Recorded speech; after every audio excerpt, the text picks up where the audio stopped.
We talk about the transformative power of God's word and how that links to us discovering our purpose and unlocking our untapped potential. And today I'm here with Sam Secord. Did I get that right? Secord? Secord, whatever you Secord. need it.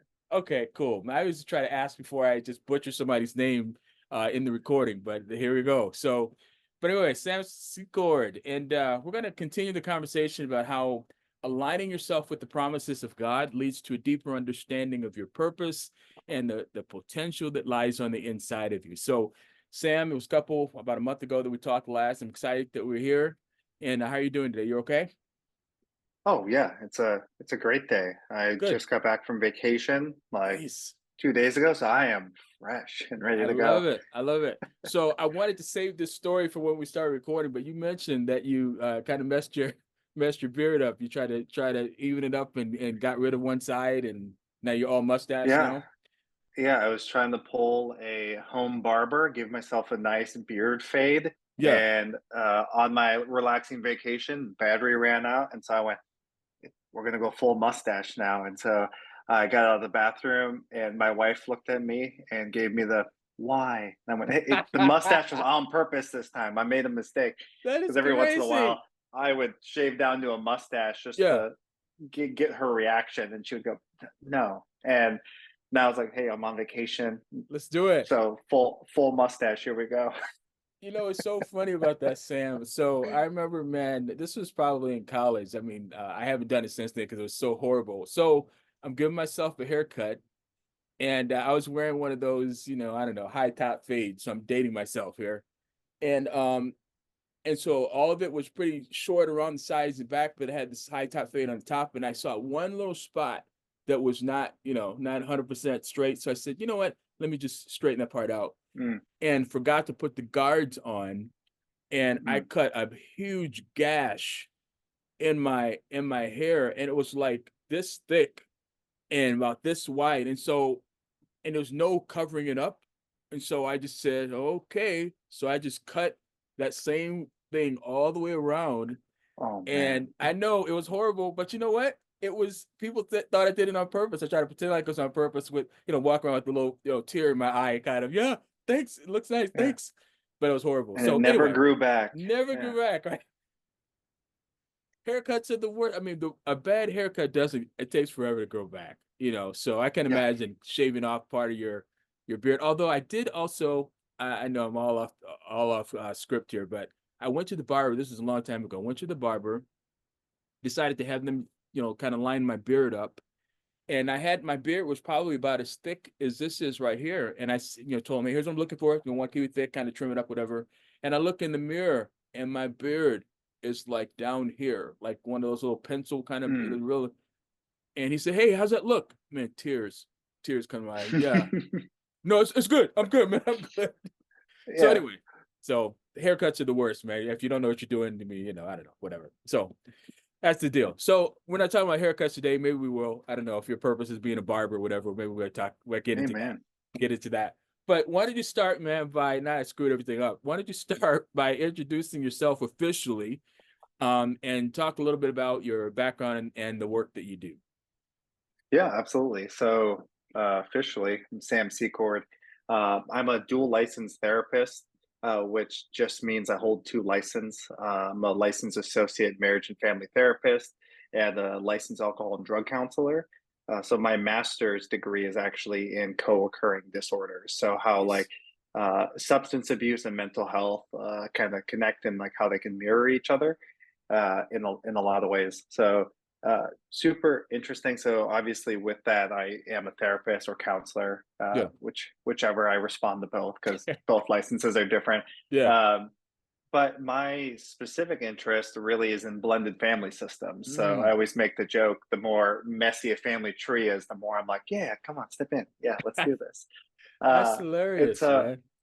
Yeah, and then specifically when there's substance abuse in like the family system, I did that because I just hated the idea of working with a family and like referring them out. Mm. So I just wanted to be able to work with them. But now I do a lot of couples work, and recently I've been doing a lot with ADHD, Wow. and so those are Okay. kind of like I would say my top. A couples work, blended families, and ADHD is kind of where I've been kind of resting for the last, I don't know, probably 2 years or so in Yeah. like that kind of nest. Okay, cool.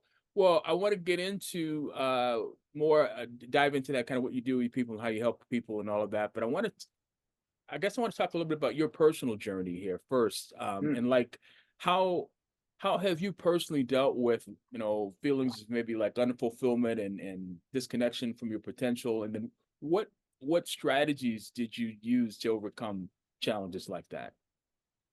Yeah, I mean, it's really easy to feel disconnected from purpose, right? Because there's a lot of, I would say shame about it, right? Because like as soon Yeah. as you enter high school, it's a so what are you doing with your life? And you're like, honestly, hopefully make it on the wrestling team. That's where I'm at, right? And Right. so there's a lot of pressure to really like nail your purpose, and Yeah. I feel lucky that in late high school, like I knew I wanted to be a therapist because of my stepmom, and so she was a therapist, came into our life in middle school, and like really foundationally changed a lot of things.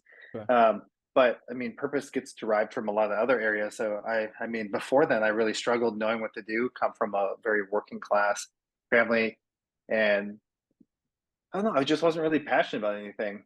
Growing up on like the farm, I was like, maybe I'll be a welder, right? I'm good at Okay. welding. Maybe I'll be a woodworker, but none of that really brought it. And I think the big theme that you'll probably hear from me today is just community. So I Okay. think the way I really came back to like finding purpose and like fulfillment was having good community that can just speak truth into your life. And like ever since I was young, I heard people say like, "Oh man, you should work with kids. You'd be really good with kids." And it's like, no, absolutely not. Like I'm not working with kids now. And the more I do therapy, the more people are like, "Can I refer a kid to you? You'd be so good." And I'm just like, "Yeah." And so I started opening up the door. But I think we don't always know what our purpose is, but people Yeah. around us sometimes can see things that we don't see in ourselves. That's a good point. So I guess my first thought is, what do you have against kids, Sam? I don't know. What's the deal? Well, I was one for a while, and it was rough. And so Oh my God. So that just you're like, I'm done. I'm done. Um, Yeah, I think it's if we like really get into it, one of the things is some adults really struggle to play with kids because they were never like really played with. And so wow. growing up, my dad was a very like hard worker, and so like we worked a lot. And so I just kind of had this thing of like I felt like I was never really a kid. So the idea of like working with kids, I was like, "Ah, I'm just going to treat them like they're an adult, or I'm going to talk down to them, Sure. right?" And I don't know. So it was a lot of that, like battling that purpose, right? Of being like, oh, I just can't do this. Yeah. And now the more I work with kids, I don't really have anything against kids, but it's just like learning to tap into that play when it's something that was like kind of I don't know if shunned is the right word, but something Sure. that we weren't really allowed to do. And so it was really working, not anything against kids. It was more Yeah. something Yeah. against myself of being like, Sure. ooh, I don't want to look dumb. And you're like, well, a kid's not going to know. Right. And Yeah. so it's Yeah. been fun to work through that. Yeah. Yeah. And I was actually gonna give you a little bit of a hard time. I understand what you're saying. So, but Oh you yeah. knew that you wanted to be a therapist when you were in, did you say high school or pretty young anyway, High sounds like. school. Yeah. Really? And so tell me about Mhm. that. I mean, who knows that they want to be a therapist? What made you feel like you wanted to be a therapist? Like to help people, or what was the deal? Yeah, I think one was helping people, and the other, like I mentioned, like my stepmom, how Mm, okay. like how she was a therapist and seeing that journey. But throughout my history with my family, I always found myself in the mediation role of always like, oh, hey, Uh, you're saying this, you're saying this, okay. and so it's this very unhealthy trait that I had for like like very many years, right? Like that I would interrupt people's conflict to be the peacekeeper and the Okay. peacemaker, Yeah. right? And so always the negotiator. And so counseling came very naturally because as I, worked in like ministry and like late high school, doing like youth group and stuff like Mm, that, I found I just very naturally fell into that role as a friend. okay. I was really good at like helping people process things without just giving them like a quick answer, right? Do Okay. this, do that. It Yeah. was like helping people like explore things because I always loved philosophy and like love like lineage of thought. And so it ended up being this like really natural thing, which is weird because in late high school I was also like, hey, I might go into the military, I might be a therapist, I don't know which direction to go. And then an injury solved that pretty quick. I Mm, messed up my knee, and it was kind of like, well, I don't know if I want to go into the military with a bum knee, so I'll yeah, try going this other route. yeah, kind of the rest is history, huh? Yeah. So where does God fit into that that equation? I mean, where I mean, how have you ever struggled to apply like biblical principles in your everyday life? I mean, how does that all fit together? And if you did, Oh, yeah. what did you do? Yeah, what did you do to overcome that? Yeah, yeah, wild, right? So I have a long history with the church and falling out of the church. Mm. Um, I always make the joke that I grew up with my Bible whacking grandma, right? Like one of those grandmas, like you will know the Lord, right? Like, Oh my and gosh. so Yes, I know exactly yeah, what you mean. yeah. So and so I had this view of religion that was just really poor, right? It was kind of like Yeah. a fire and brimstone. And then it wasn't until I got to college and I was explaining, and I went to a Christian university. I went to Bethel University, Oh, and okay. it wasn't until I got into Bethel that I was talking to one of my friends, John, who was in STEM, and I was explaining the church I grew up part of my life in, and he went, "I think that's a prosperity gospel church." And I went, Oh, what? And then I was walking him through these stories on like how they would give kids these little like fake dollars that they like every time they showed up. But if you showed up consecutive weeks, you got like it was from a $1 bill to a $2 bill to a five to a 10. But wow. I grew up with a blended family, so I was only able to go to the church every other weekend because that's when my Mm, I was going to be with my grandma. And so I okay. remember talking to the church leadership and being like, "Hey, I'm coming the maximum amount I can. Can you give me $1 and then in 2 weeks do $2 and do that because that's the maximum I can do?" And they went, Yeah. "No, you have Wow. to be here every single week." And so it was this thing of like, "Oh, God's really not fair, and honestly, He kind of Wow. sucks." And so I had this like, you know, just terrible view, and that led to eventually when I had the chance in like middle school, just stepping away from faith and like went when I had to go, but it just was like, hey, like this is kind of a transactional relationship, right? Because Right. just like Sure. with money, Yeah. and then I ended up coming back into youth group, actually chasing a lady. She Mm. was like, "Hey, I go to this youth group," and I was like, "And now I do." That's Uh, and so I started going to that youth group, and things didn't work out with the lady, which was fine. But I met some wonderful men that really shifted my view of what it means to be a man. Because I was like tough guy, right? And yeah. like anyone who knows me now is like, yeah, you're a teddy bear. But like back then, I was like, oh, I'm gonna be tough. I'm gonna be like, Mm. oh, like don't mess with me. And just meeting these very non-toxic men who were like telling each other that they loved each other, giving each other hugs at the end Yeah. of like, and I was like, I like that. I met my best friend in that. Yeah. But really, like coming back to the question of, yeah, I've really wrestled of that notion of like, what type of God is God, right? And like, why should I give this person, being, man, fill in the blank, Yeah. my love, devotion, adoration, fill in the blank? And it really wasn't until that youth group and then stemming into like college that I was like that I really dedicated, and it's been a very good cornerstone for me Sure. to have faith in a lot of trials I've gone through. Yeah. Yeah. It's interesting though, man. That perception of I mean, the of God being sort of just I don't know, just the creator and this, will zap you if you do something wrong, along with the Bible beating, parent, grandparent, Oh yeah, that's typical, and to me, it feels like that's sort of an Old Testament mentality. Um, yeah, you know what I mean? The New Testament is like Jesus, I believe, was trying to show us that God is not only the creator, but he's also my dad, you know. yeah. And he used, Abba, which is a real intimate term. So it's like, and I think it was hard for people to receive that, but that's who he is. And I didn't learn. I mean, I think so. My dad, I had a great dad, and he was not a tough guy dad. He was a loving person, and so I had a great understanding of who God was, a perception of who God was. He's a loving guy because Jesus said, "Hey, if you are good to your children, how much better is God gonna be to you?" So I was like, "Hey, you know what? I got a great dad, so you must be a good guy." But still down the line, not getting maybe some answers that I thought I should get. One of those kind of prayers like, bless this. This is what I want you to bless. I want to do this to bless it, but then he doesn't. And Yeah, then you feel, "Oh, yeah, well, you don't like me, or you don't answer my prayers. yeah. Screw this," kind of a thing. But anyway, so when did that change for you? I mean, when did you start to see God more as just a loving father and develop a deeper relationship with him?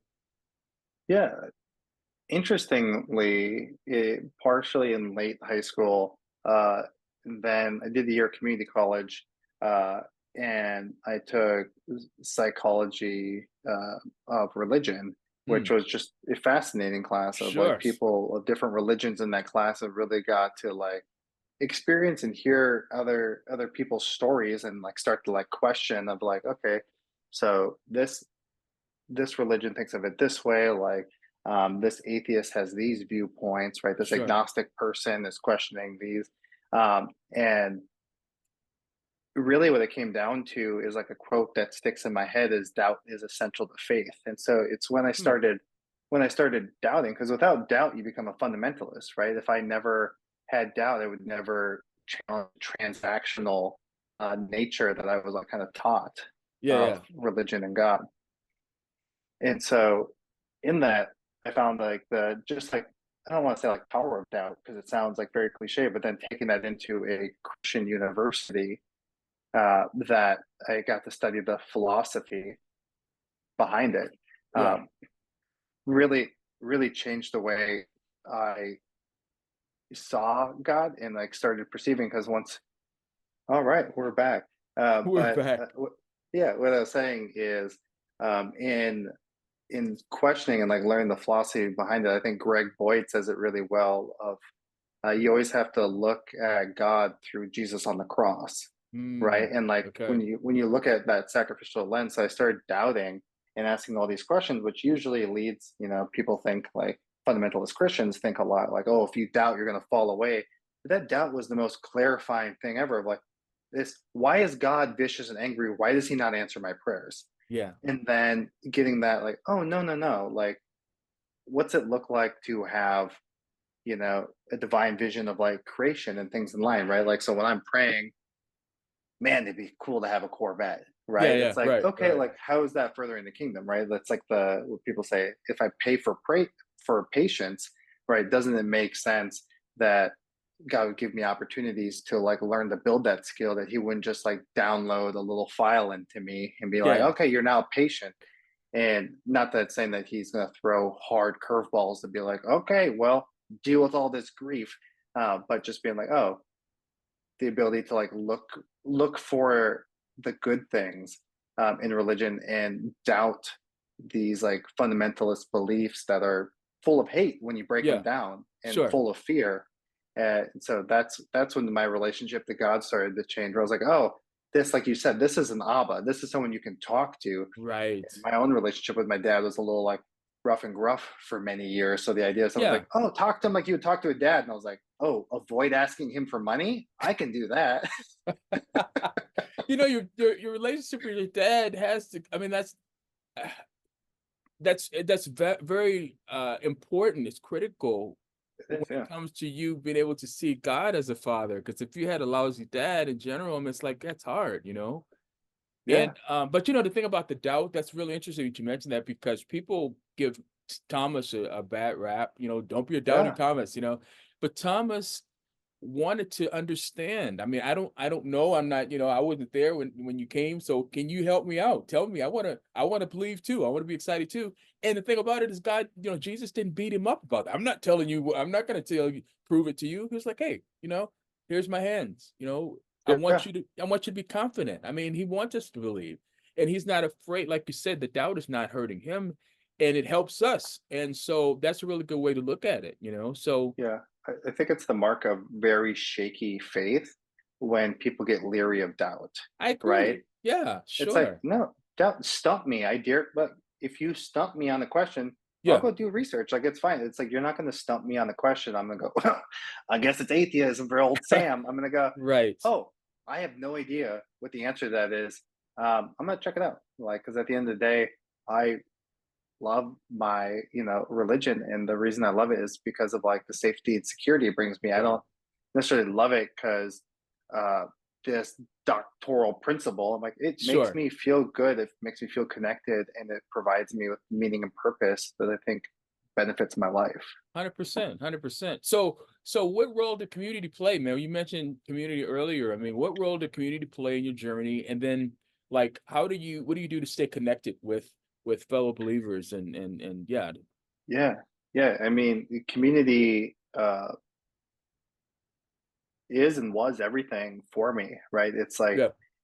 because at the end of the day, like no matter how strong your belief is, you need something tangible to hold on to, Yeah, you do. right? Sure. Yeah, it's the old metaphor of a log in the fire, right? Like you take a log out of the fire and doesn't burn for nearly as long or nearly as hot, right? And so Yeah. there's something in any community that you're a part of that it's a strengthening thing. And so in moments of doubt and trial and moments of like needing help, like the community always provided me the ability to be vulnerable. And I was lucky enough to have community that when I had doubts, Yeah. I wasn't cast aside. I was encouraged and they helped me answer some of my questions. Like some of the teachers at Bethel, phenomenal. Like, I mean, I took Christian apologetics, which is, Mm, if you know anything about Dr. Bilby, like he'll make you question things. And hmm. he is fantastic and unwavering in his ability to uh, be okay with doubt and uncertainty. Yeah, yeah. Can you define apologetics for me? Because I Yeah, saw I saw a video with a guy, and I think he was like seemed like he was from the Middle East, and he was just debating all these people about, they come with the tough questions, and he knew the Bible like I've never seen.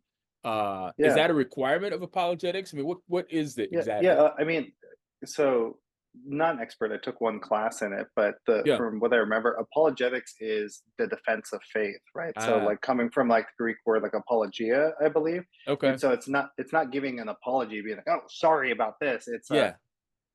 uh the apologia is the defense. So when you Uh, say like, why do bad things happen to good people, right? Like my apology, my defense for that, for the Christian faith is this. So I it's see. a formal defense of the faith, like in like a philosophical way. Okay. So like from like an attorney perspective, like a defense attorney kind of. Yeah, kind of, Okay. which I really like because Dr. Bilby always talked about the importance of knowing when you can do like the lawyer defense and knowing Mm, when someone is really mad at religion and being okay. like, okay, this person doesn't need a defense, a philosophical argument. This person needs an actual apology of being like, I'm sorry that the church wronged you. Ah, I'm sorry okay. you have this. It's like he was always a fan of like, you have to build a relationship before you can jump into the apologetics. Because if you're just trying to persuade someone and not understand them, you are failing the whole point, right? Yeah. And so he was fantastic at that of not just arguing someone because you know what the answer is. It's like, Yeah. oh, I think you had a religious figure in your life, like my Bible whacking grandma. I'm Right. sorry that was your introduction to the faith. Let's talk about that, how that's done stuff. Oh, no, you actually want a defense? Yeah, then let's talk about it. Here's my formal defense of that question. Sure. No, that makes sense. That makes sense. So it sounds like you knew what you wanted to do pretty early on, although if you wouldn't have hurt your knee, would you have gone to the military? I mean, Yeah, it's a really good question. There's part of me that thinks I would have, and one of the weird stalling things of like why I eventually was like didn't just nurse the injury and go is my dad had a dream, and my dad is I lean back and forth on like gifts of like prophecy stuff like that. You know what I okay. mean? Yeah, yeah. But he had a dream and walked me through it, and as he was talking, there was just something about the dream that I was like, I think I need to go be a counselor.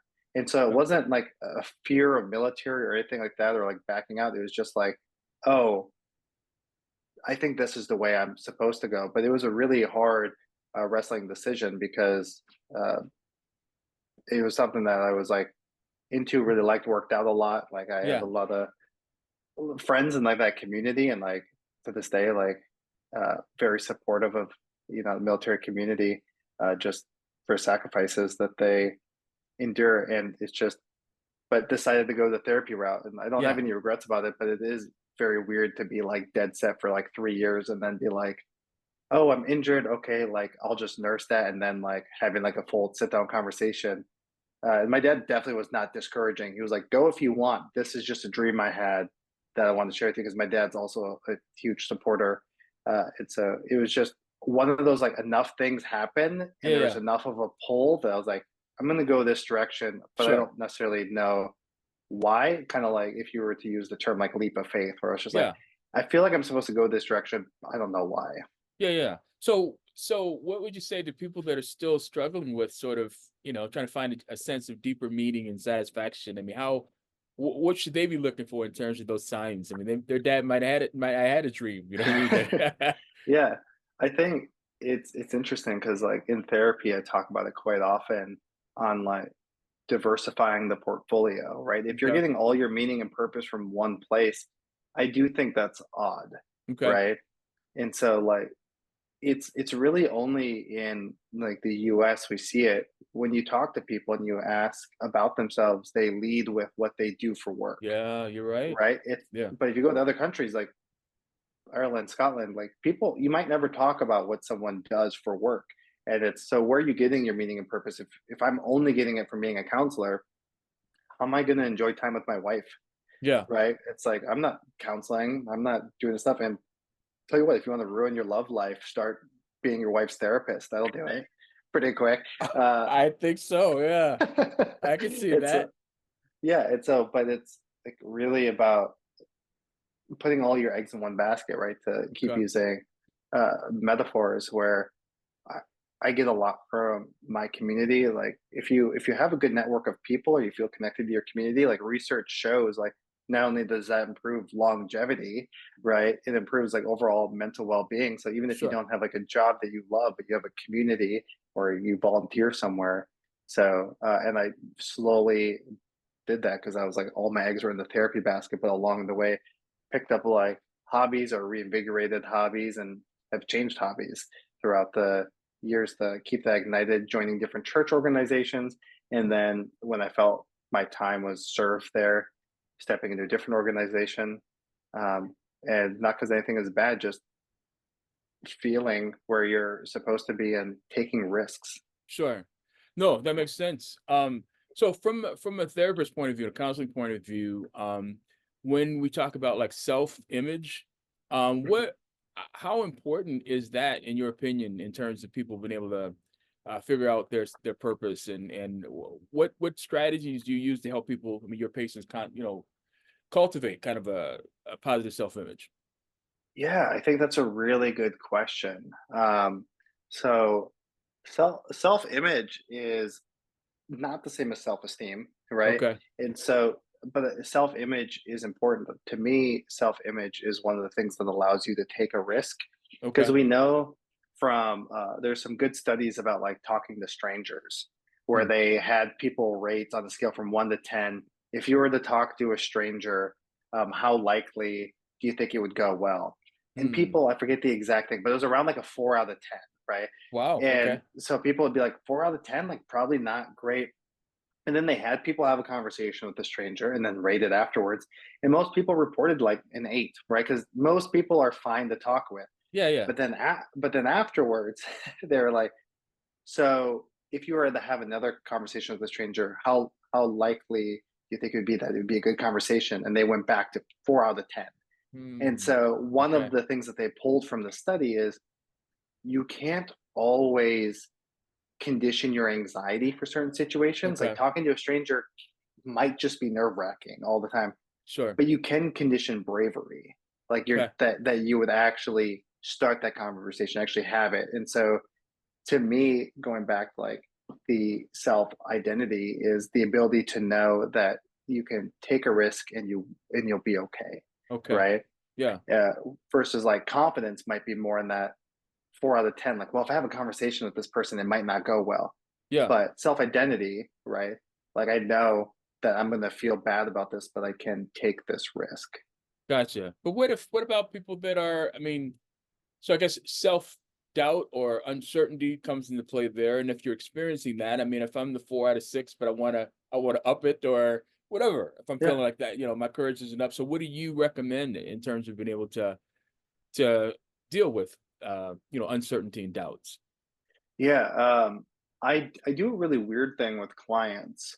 I call it realistic worst case scenario Okay. because it's the thing that we always do. We're like, what's the worst case scenario? Right. Okay. So Yeah. you go to talk to this stranger. Okay, you're in the public place, you're not talking in an alley, you're talking in the public place. What is the worst thing realistically that could happen in this scenario? A pterodactyl's not going to come grab you, so we can get that Right. off the table, Yeah. right? The person doesn't want to talk to you, or they cuss you out a bit. And then the clients are like, I'm like, would that be uncomfortable? Like, yeah, that's horribly uncomfortable. And then I always ask, could you handle that? Gotcha. And so it's that, oh, if I go up to someone and go, hey, like, what's a good place to eat around here? And they go, don't talk to me. I'm like, oh, that sucks. But like, the people are like, they stab you 47 times. Like, not gonna happen in Right. the public place. That's a wild thing. That just like that's not. We're gonna scrub that. But in in that case, if someone makes like a movement, like they're gonna like do something, like then I can just be like, you know what, man, I'll ask someone else. Have a good Right. day. Never mind. Never mind. Yeah. Yeah. And so, but I always go into like, what's a realistic worst case scenario?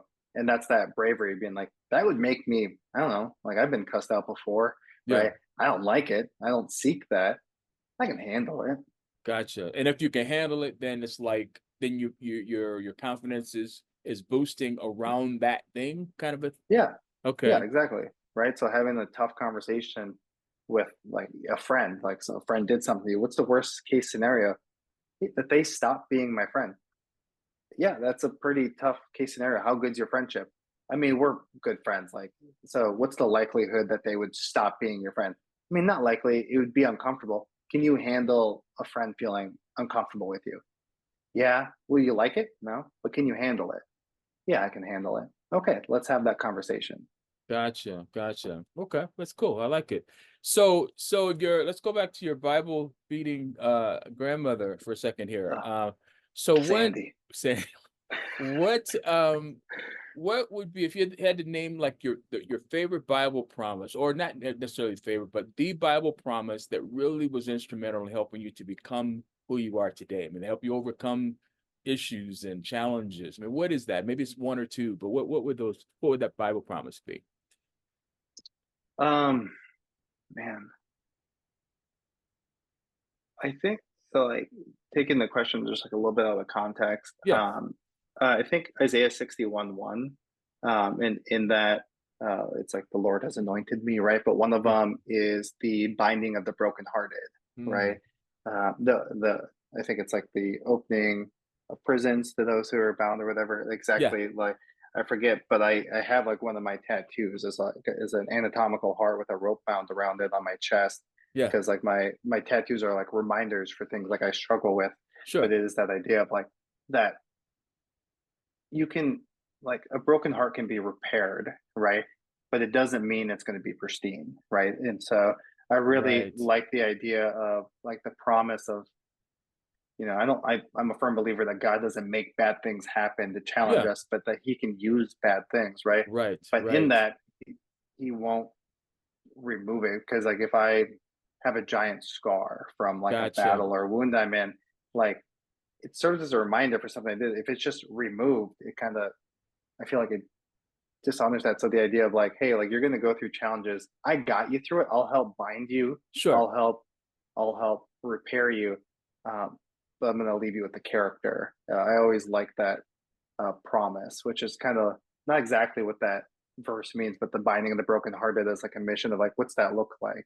Yeah. Uh, I just really like that imagery a lot. Sure. You know what, man? That's actually really beautiful because um God, I mean, he's constantly using imperfect people, and when you think about the descendants of Jesus, I mean, it was just man, you talk about dysfunctional families, I Yeah. mean, it's crazy, and it's encouraging to know. Like this summer, I was meeting with some guys. We were studying the story of Joseph, and it was so Mhm. encouraging to look at how crazy and dysfunctional their family was, to like say, hey, you know what? That was like me. I can relate to that. But those are the people that he used. And in fact, there's a scripture, and we'll kind of wrap it up here, but there was a scripture in I think it's Corinthians, where it says, this is my own words, but how God hides treasure within earthen vessels so that people know that it's him that's behind it and it's not you. So it's like, if you already had it all together and you had a bunch of money and you had whatever, it's like, oh no, who did that? Well, I did. I wrote the check. Well, yeah. But if I had nothing and I had all this brokenness in my family, and my dad was this, my mom was that, but here I still was able to succeed, and I'm helping other people maybe that were like me. Then God really gets credit out of it. It's like, man, he gets glory out of that. You know what I'm saying? Yeah, absolutely. Yeah. I love that. We're going to say something? I'm sorry. Yeah, I was just going to say, like, in movies, literature, fill in the blank, like, our favorite characters are flawed, right? Like, Yeah. there's nothing that makes a terrible screenplay or movie, or even a good villain, but like a perfect person, right? Yeah. And so we have that imagery and like the faith of like, you have to be perfect, you have to be put together, and it's like, perfect isn't relatable. It's not relatable. It's not relatable, and it's not real. That's not the real world. And it's a facade.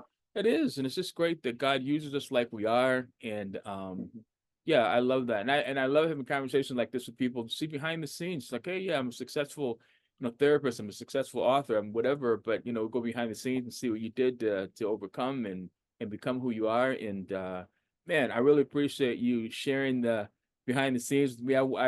We probably need to have another episode just to talk about the Bible beating grandmother. We didn't give her enough credit. Yeah. Is she still with us today, or is she? Oh yeah, she's still around. She's not as Bible whacking. Not as she's much lovely. anymore. Okay, yeah, got it. She's a little bit toned down a little bit in all the best ways. Yeah, that's nice. Well, man, yeah, I appreciate you taking the time to hang out with me, and I certainly don't want this to be the last time. Now, you're in the Twin Cities, right? Are you in Minnesota? I am. Yeah. Okay, cool. Well, we need to grab some coffee. Actually, my kids went to a couple of my kids went to oh my goodness, Northwestern University. Oh, lovely. Yeah. So Bethel, Northwestern, you guys are kind of like, you guys aren't rivals, are you? Are you guys friendly rivals? I think it's friendly rivals. Like, okay. I like Northwestern people. It's like every once in a while someone will be like, oh, you're from Bethel? I'm from Northwestern. I'm like, yeah, let's just hug it out, man. Like, right. Hug it out. I like that. So yeah, and I might need to get some therapy, man. We didn't even get a chance I didn't even get to get on the couch. And so I don't know. We gotta have another at least couple. It's right over here. That's where it's nice happening. And cozy. Do you do a lot? Do you do mostly online stuff with your clients? Or do you mostly in person now? Oh, really? For a while. Yeah, for a while. So right now I'm probably like 30-70 split, 70 being in person. Yeah, I love in person. And telehealth is needed for some folks, but sure. For the most part, I try to do in person, but telehealth works well too. Yeah. Well, cool, man. Well, Sam, again, thanks for your time, man. And yeah, we'll have to talk again real soon. But I was gonna say come visit you because I'm looking for someplace warmer to visit, man. I'm trying to make a list of all the warm spots. Although we did have 2 days of warmth here. I don't know. Every day's the rain. Yeah. And then we know we're getting closer to. It's not winter yet, but I always hate when it starts getting toward August, September. You know what I mean? We're hitting the decline. Hitting the decline. So I don't know. Gotta be grateful. But anyway, cool, man. Well, thanks again for your time, Sam. We'll talk again soon. All right. All right. Thanks, Rufus. All right, you bet. Take care. Bye-bye. Bye. Hey, if you enjoyed today's episode, please be sure to hit the like button and subscribe for more. Hey, thanks again for tuning in today. And until next time, stay aligned with God's promises and empowered by His word. We'll see you next time.